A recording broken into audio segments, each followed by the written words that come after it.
The story of Alvis is a quintessentially British tale of high engineering standards, competitive motorsport, and a seamless transition between luxury road vehicles and essential military technology. It began in the aftermath of the Great War in the industrial heartland of Coventry. The company was not initially an automobile manufacturer. It was founded in 1919 by Thomas George John, a successful marine engineer, and was first known as T.G. John and Company Limited. Its initial purpose was the manufacture of stationary engines and aluminum components. The name Alvis emerged almost immediately. It is popularly believed to be derived from the Norse mythological weaponsmith Alvis, or perhaps a combination of the two aluminum alloys then in use. Regardless, the distinctive inverted triangle logo was registered in 1921, symbolizing speed and power. John quickly decided to enter the burgeoning automobile market. He hired engineer Geoffrey de Freville, and their first design, the 1030 HP, was launched in 1920. This car established Alvis's commitment to quality with its capable 1.5-liter four-cylinder engine and lightweight construction. The 1030 HP was well received, but needed more performance to stand out.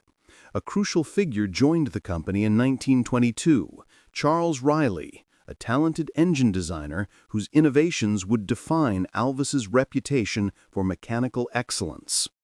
Riley's first project was the development of the definitive early Alvis, the 1250 HP, introduced in 1923. This car featured a newly designed, highly efficient 1.5-liter engine with an overhead valve OVH configuration, giving it a powerful edge over competitors.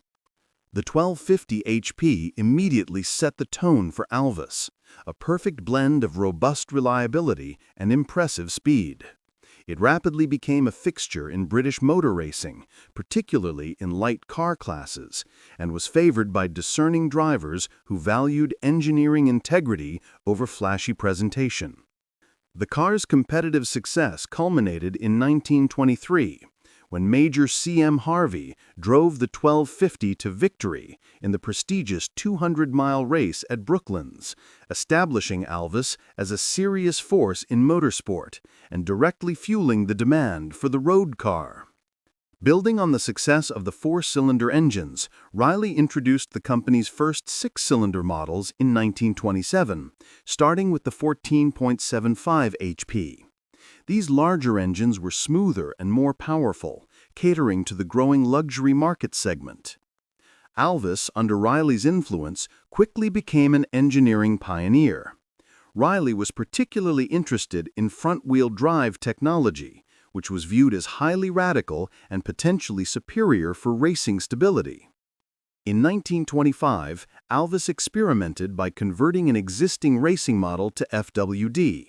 This proved challenging, but showed promise. Riley pressed forward, believing FWD was key to unlocking even higher performance. This ambition led to the creation of the groundbreaking Alvis FWD Grand Prix car in 1927. It was a technological tour de force, featuring not only FWD, but also a supercharged engine and an independent suspension system, innovations far ahead of most competitors. The FWD Grand Prix car competed successfully in several major events, including the 1927 British Grand Prix. Although the technology was complex and sometimes unreliable, it demonstrated Alvis's unwavering commitment to pushing the boundaries of automotive engineering. The technology was quickly adapted for road use. The Alvis FWD sports model was launched for the public in 1928, becoming one of the first front-wheel drive production cars in the world. Its performance was superb, but its high cost limited sales volume. The FWD road car was commercially unsuccessful, but its technical importance cannot be overstated. It was proof that Alvis was a manufacturer driven by engineering curiosity rather than mere profitability, a characteristic that would define its niche in the decades to come. The late 1920s saw Alvis move into the more powerful and luxurious market with the 12.75 HP in 1928, a model that combined Riley's excellent engine design with more refined body styles from independent coach builders. Alvis did not build its own bodies. Instead, it supplied the chassis and mechanical components to renowned coach builders such as Cross and Ellis, Car Bodies, and Vanden Plas. This bespoke approach was essential for the luxury market. This reliance on independent coach builders ensured that Alvis cars were highly personalized and exclusive, maintaining a low-volume, high-quality output that separated them from larger mass-market producers. By 1928, Alvis was a respected, financially stable, and technically aggressive manufacturer. It had successfully used motorsport to validate its engineering and was perfectly positioned to enter the high-stakes, luxury performance segment of the 1930s. The pioneering spirit of the FWD racing era would translate into groundbreaking features for the road cars. Charles Riley's legacy of innovation was secure, setting the stage for the classic six-cylinder models that would define the golden era of Alvis. The 1930s marked the commercial and technical zenith for Alvis automobiles. Having established a reputation for engineering excellence in the 1920s, the company was perfectly positioned to capitalize on the market for fast, luxurious, and technologically sophisticated British sports cars. Despite the Great Depression casting a shadow over the industry, Alvis secured its position by focusing exclusively on the affluent upper-middle class. The brand's philosophy was simple: build cars of unsurpassed quality and introduce advanced engineering features well before the mass market. The first indication of the new direction was the 1275 HP, launched in 1929. It featured a refined six-cylinder engine, but its primary innovation was the introduction of a fully synchronized gearbox, a feature that drastically improved driving ease and was years ahead of rivals like Bentley and Rolls-Royce. This focus on gearbox technology became an Alvis trademark. The smooth shifting nature of their transmissions contrasted sharply with the often difficult crash gearboxes used by competitors, making Alvis cars significantly more usable in dense traffic and on long continental tours. The definitive statement of the era was the Alvis Speed 20, which debuted in 1932 as the SA model.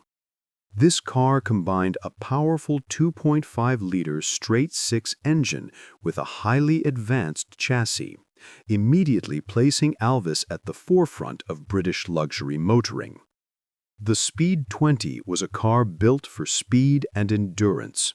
Its powerful engine delivered smooth torque, enabling it to maintain high cruising speeds effortlessly, a necessity for comfortable long-distance travel across Europe, earning it the nickname the Silent Killer. The model quickly evolved. The Speed 20 SB, launched in 1934, introduced a longer wheelbase and, most notably, independent front suspension using transverse leaf springs. This innovation significantly improved handling and ride comfort, moving Alvis further ahead of the competition. Charles Riley's engineering team was tireless. The Speed 20 series also incorporated advancements like centralized chassis lubrication and highly effective hydraulic brakes, features that underscored the Alvis commitment to driver convenience and safety. The most sought-after versions of the Speed 20 were the sporting tourers, typically clothed by prestigious coach builders such as Charlesworth and Vanden Plas. Their bodywork perfectly matched the car's dynamic capability with elegant, low-slung, and aerodynamic design.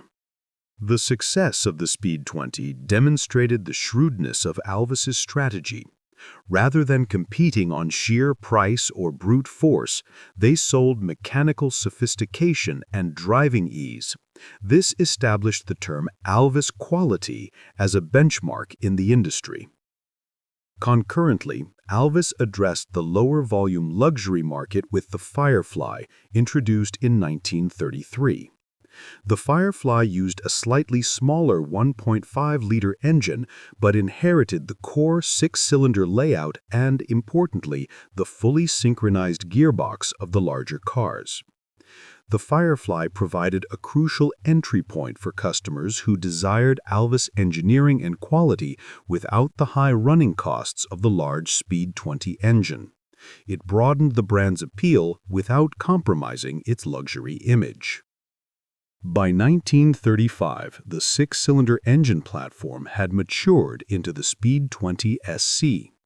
The engine size was increased to 2.7 liters, boosting power and torque further while retaining the impeccable balance and reliability Alvis engines were known for. The engineering achievements of this era were remarkable. Alvis was one of the only few British manufacturers that could genuinely challenge continental European technological leadership, proving that advanced features could be engineered into a robust, reliable package. Despite the economic turmoil, Alvis remained financially prudent. Unlike some of its rivals, it avoided expensive all-new designs every year, instead focusing on continuous incremental improvements to its core six-cylinder chassis and powertrain architecture. This era also saw the final developments of the four-cylinder line with the Firebird in 1935, a continuation of the 1250 model's spirit aimed at providing a high-quality, dependable saloon for the discerning professional.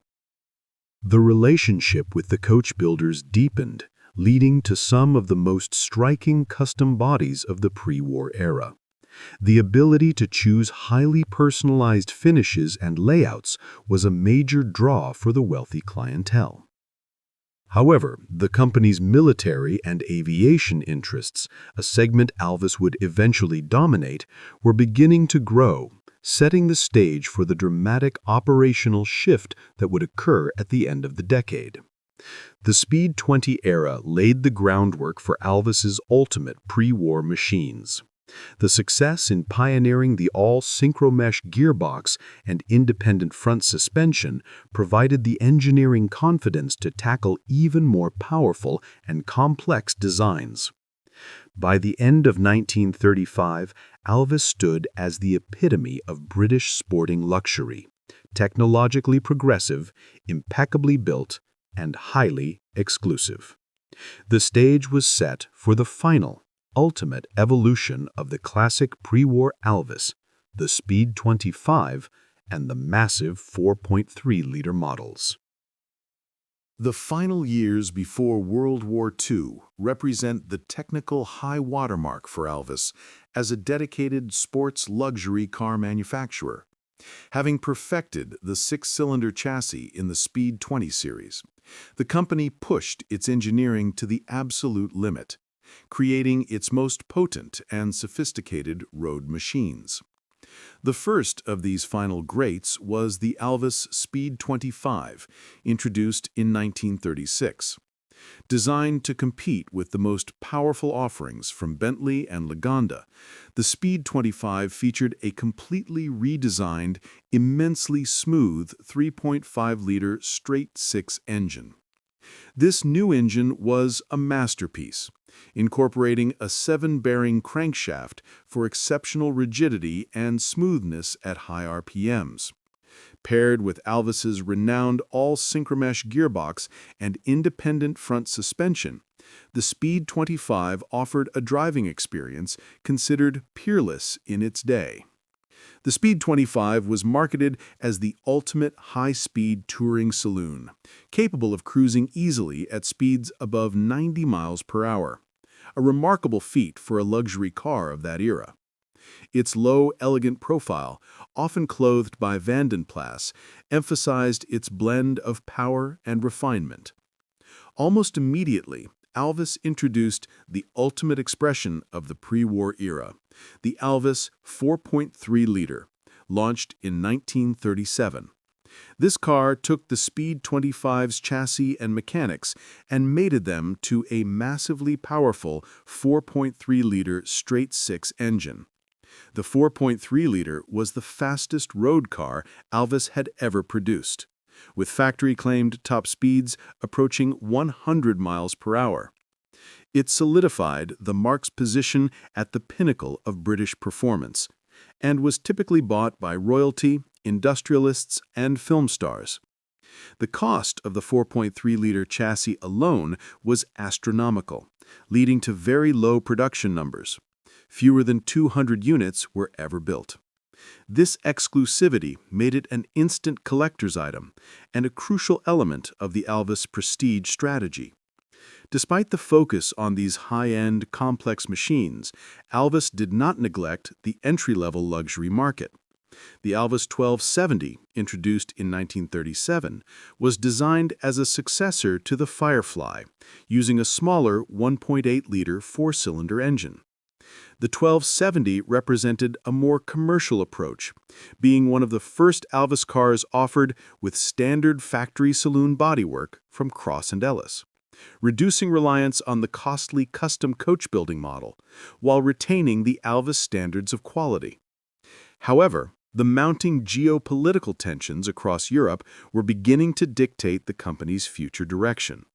The British government, anticipating the need for massive rearmament, approached Alvis to leverage its high-precision engineering expertise. Even before the declaration of war, Alvis significantly increased its non-automotive output. The company began securing major contracts for the design and manufacture of specialized military equipment, aircraft parts, and ultimately complex aero engines. By 1938, the manufacturing focus had shifted dramatically. The engineering and design office was pouring significant effort into aviation technology, including the production of various components for aircraft and specialized engines for Royal Air Force training planes. The Alvis philosophy of robust, over-engineered mechanical components translated perfectly into the demands of military applications, earning the company a crucial strategic role in the upcoming conflict. Automobile production was officially halted in September 1939, upon the outbreak of World War II. Alvis immediately converted its entire Coventry factory, including the machinery used to shape the exquisite bodies of the 4.3-liter, to 100% military production. The most profound physical impact on the company occurred in November 1940, during the devastating Coventry Blitz. The Alvis factory, a key target, was hit severely by German bombs, leading to widespread destruction of machinery, records, and automotive components. The destruction was immense. The company had to rapidly disperse its remaining operations and engineering staff across several smaller, less centralized locations to ensure continuity of military supplies, an effort that severely hampered any immediate post-war car development. Despite the damage, Alvis played a crucial role in the war effort, producing vast quantities of components for Rolls-Royce Merlin and Bristol radial engines, in addition to its own specialized gearboxes and military vehicle components. The war ensured Alvis's financial survival, albeit at the cost of its physical infrastructure and the cessation of all automotive development for 6 years. The focus on military technology, however, set a new dual path for the company's future. The Speed 25 and 4.3-liter remain revered as the last great, uncompromised expressions of the pre-war British luxury automobile. Their production marked the end of the bespoke coach-built era that had defined Alvis for 20 years. As the war drew to a close in 1945, Alvis faced the daunting task of rebuilding a shattered factory and deciding whether its future lay in the demanding but lucrative world of aero engines or in the highly competitive post-war car market. As the world plunged into global conflict, The focus of Alvis shifted entirely from bespoke luxury cars to essential military hardware. From 1940 onwards, the engineering expertise honed on racing transmissions and smooth six-cylinder engines was redirected to serve the Allied war effort. Despite the destruction of the Coventry factory in the Blitz of 1940, Alvis secured its long-term future through major contracts, specializing in components for high-performance aero engines and developing its own engine designs, a path that proved highly lucrative. The most significant wartime development was the Alvis Leonidas radial aero engine. Though the design began before the war, its production and refinement during the early 1940s marked Alvis as a serious player in the aviation sector, securing government work for decades. The Leonidas, a compact 9-cylinder radial engine, was highly successful in powering post-war training and light transport aircraft, including the Percival Provost and the Westland Dragonfly helicopter, demonstrating Alvis's versatile engineering prowess across different vehicle types. With the conclusion of the war in 1945, Alvis faced a major corporate decision: dedicate resources entirely to the booming military and aerospace sectors, or attempt the costly venture of re-entering the civilian car market with shattered infrastructure. Management ultimately decided on a dual strategy. To satisfy loyal customers and utilize existing machinery, Alvis revived car production in 1946 with the Alvis TA-14 1215. This was a necessary, practical model, not a technical leap. The TA-14 was essentially an evolution of the pre-war 1270 chassis, utilizing a sturdy, modernized 4-cylinder engine. Due to post-war shortages, it featured a simple, separate chassis design and a sturdy but conservative saloon body from independent coach builders. In the austerity of the late 1940s, the TA-14 was expensive and well-made, fulfilling a niche demand for high-quality, dependable transport. Its engineering prioritized robustness over flashiness, providing reliable service that often appealed to the military and professional class. However, the car market was rapidly modernizing. While Alvis was using pre-war chassis designs, rivals were adopting monocoque construction and more streamlined styling. The TA-14, despite its quality, quickly began to look dated. Recognizing the need for a more powerful and technologically advanced offering, Alvis developed its first all-new post-war engine, a 3-liter straight-six. This engine debuted in the Alvis 3-liter series, starting with the TA-21 in 1950. The TA-21 was a significant step forward. While still using a separate chassis, the car introduced improved torsion bar independent front suspension and a much smoother, more powerful engine, bringing Alvis performance back in line with its pre-war heritage.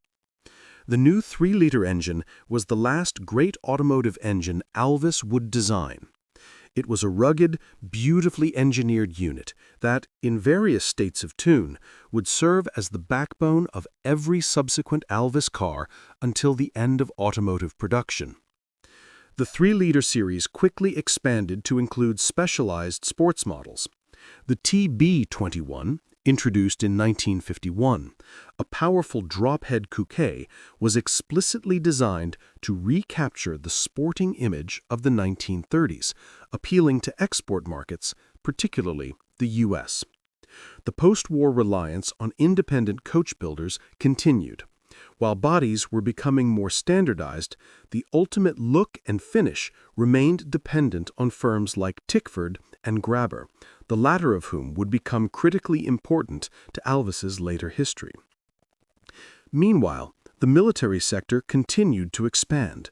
Alvis transitioned into manufacturing its own specialized military fighting vehicles, leveraging its engineering competence and the guaranteed long-term contracts from the British Ministry of Defense. The first major military vehicle was the Saracen Armored Personnel Carrier, and its sister vehicle, the Saladin Armored Car. Development of these vehicles began in the late 1940s, providing Alvis with a highly stable and strategically vital source of income. This dual approach, building low-volume, high-quality cars alongside high-volume, highly reliable military machines, defined the company's identity and its financial structure in the early 1950s.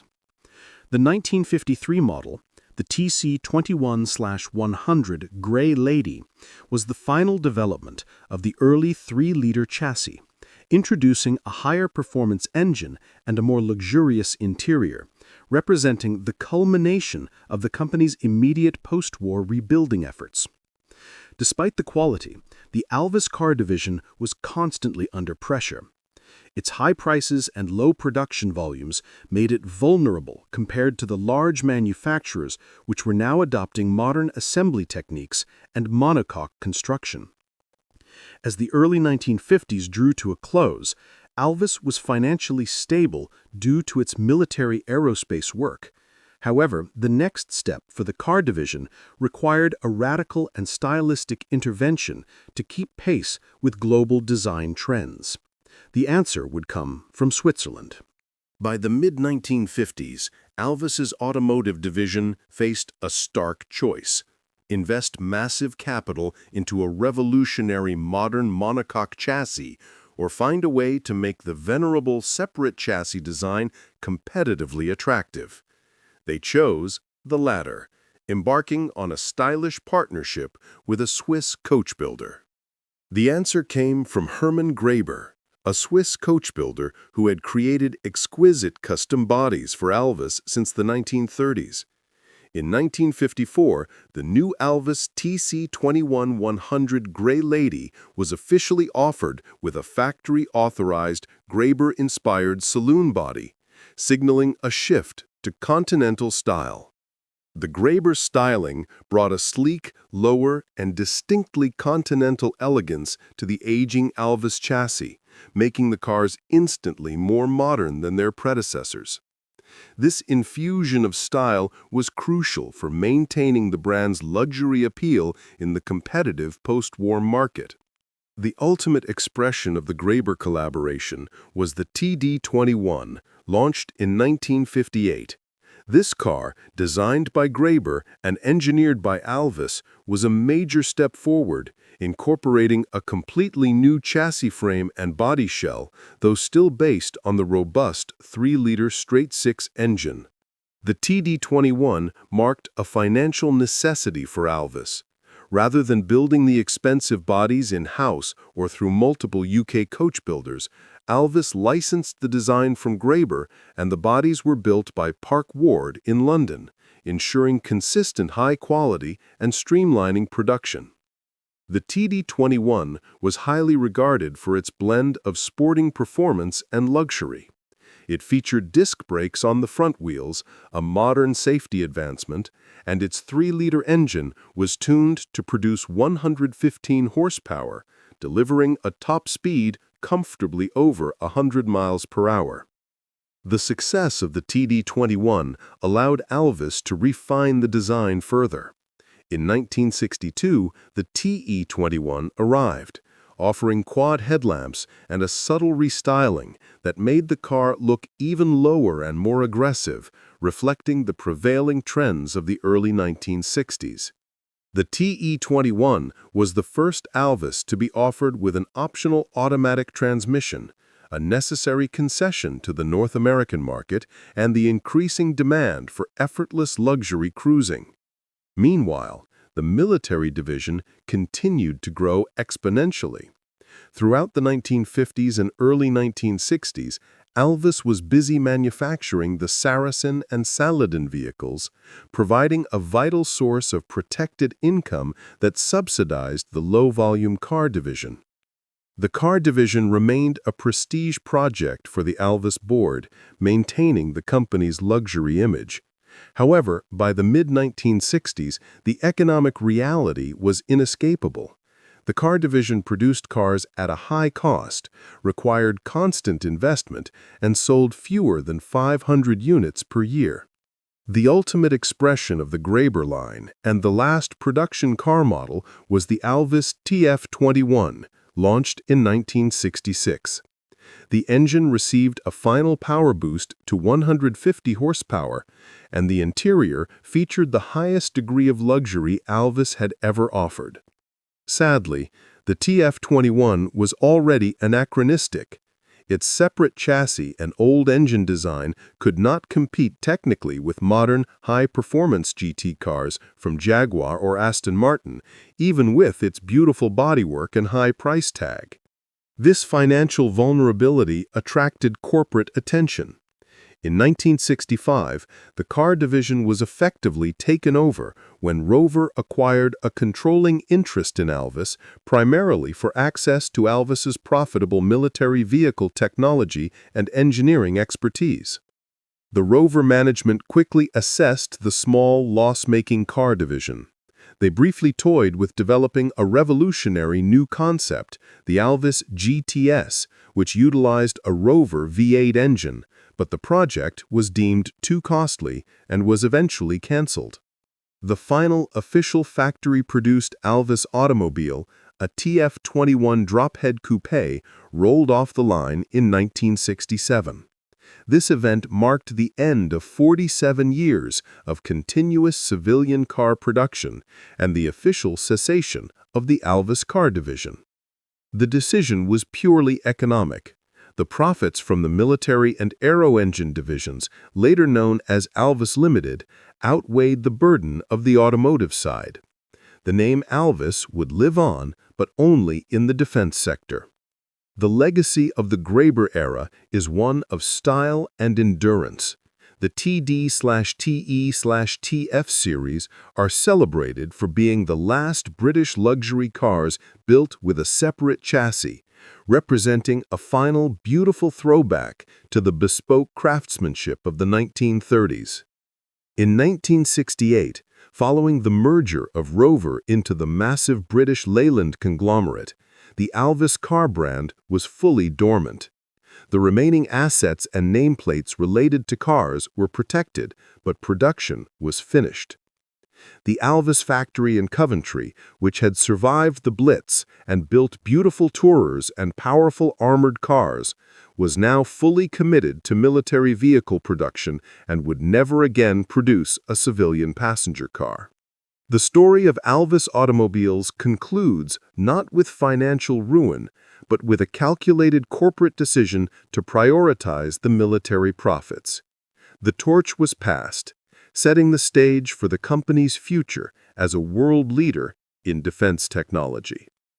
With civilian car production ceased by 1967, Alvis transformed entirely into a defense engineering powerhouse.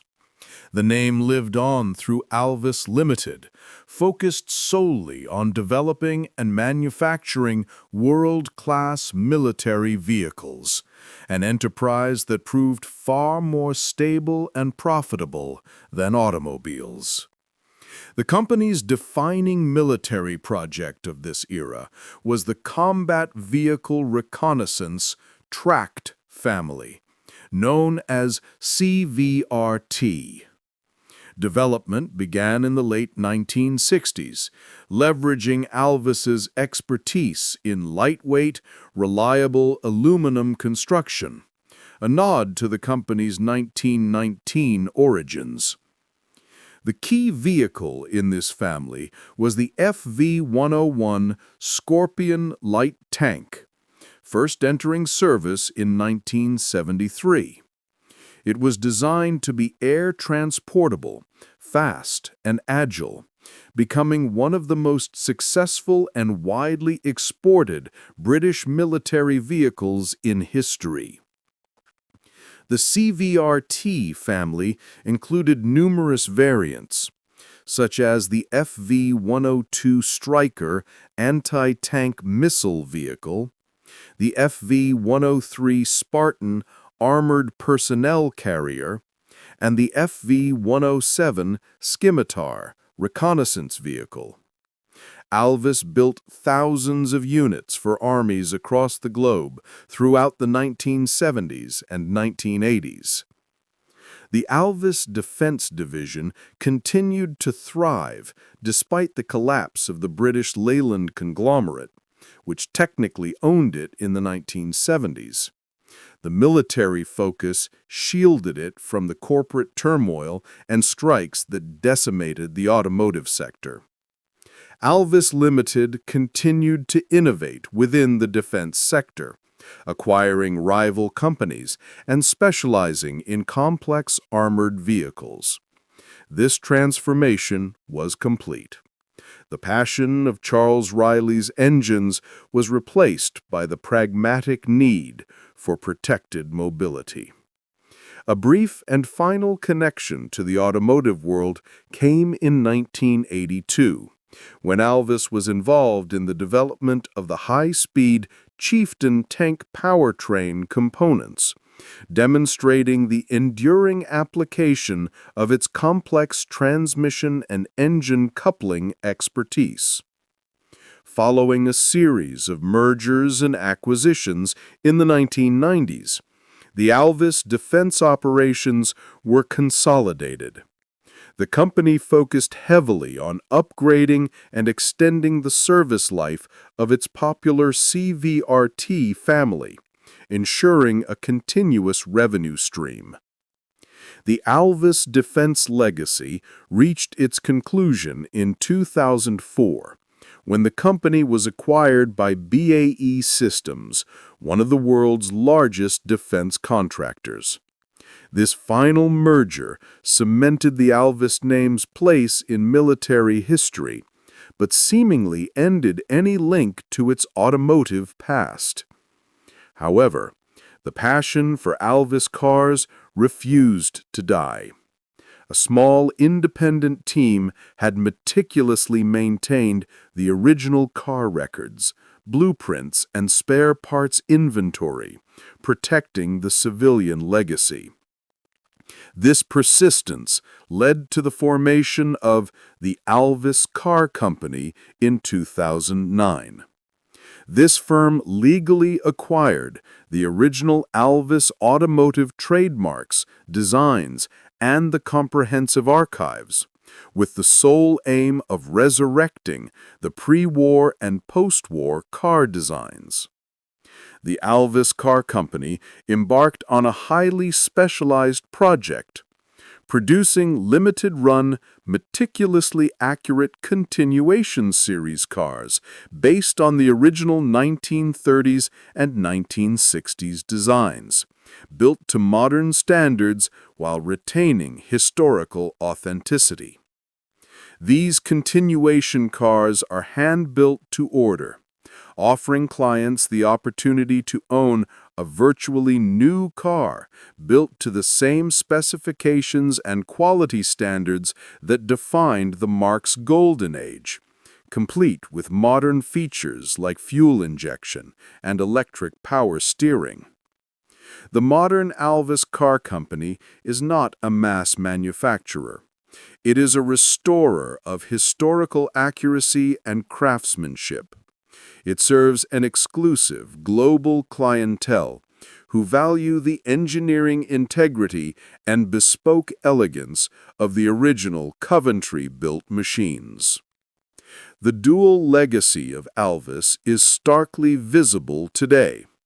On one hand, the Scorpion light tank, representing global military engineering. On the other, the exquisitely finished 4.3-liter continuation car, representing bespoke luxury. The story of Alvis is a century-long lesson in adaptation.